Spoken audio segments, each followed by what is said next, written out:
Jerusalem and Judea to Samaria and to the ends of the earth.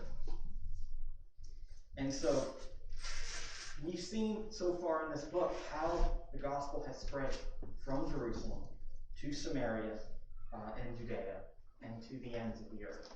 And so we're picking up in Acts 13, and for the rest of this book, we really see this last part of this mission, the gospel spreading to the ends of the earth.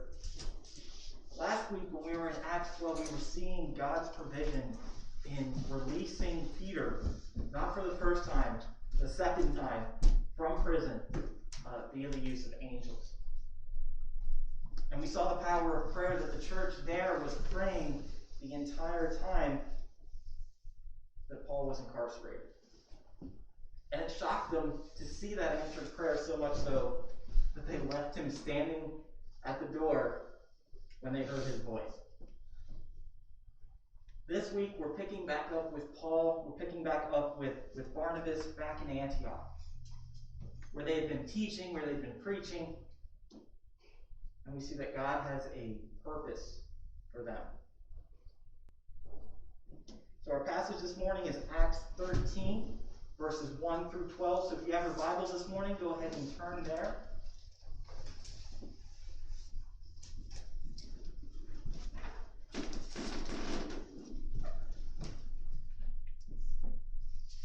In the church that was in Antioch, there were prophets and teachers: Barnabas, Simeon, who was called Niger, Lucius the Cyrenian, Manaen, a close friend of Herod the Tetrarch, and Saul.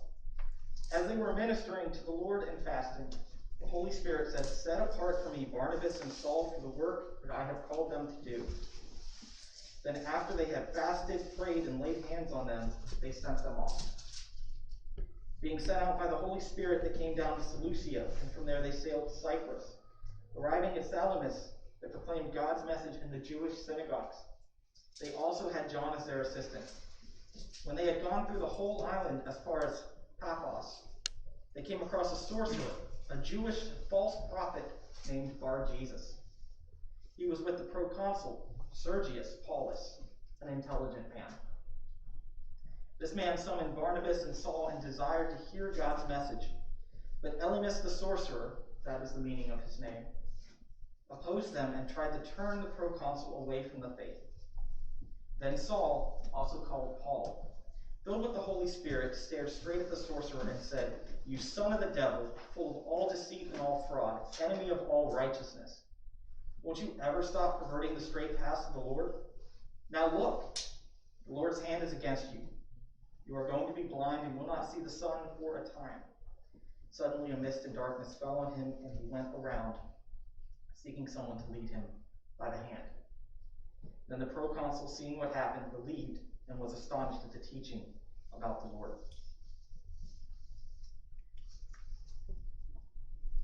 Now this chapter, we're looking at really what is the first part of Paul's first missionary journey.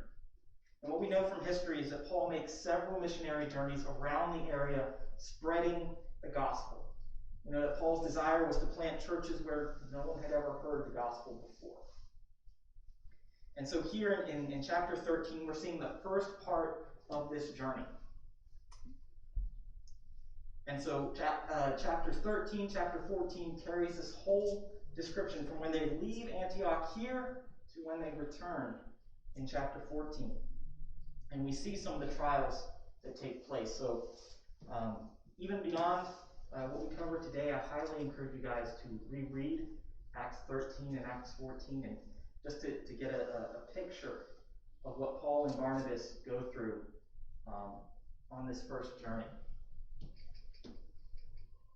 So it starts off here in verse 1. They're in Antioch. They've been preaching, they've been teaching, they've been building up the church in Antioch. There are prophets, there are teachers. It lists 5 of them: Barnabas, Simeon, called Niger, Lucius, Cyrene, Manaen, who had been brought up with Herod the Tetrarch, and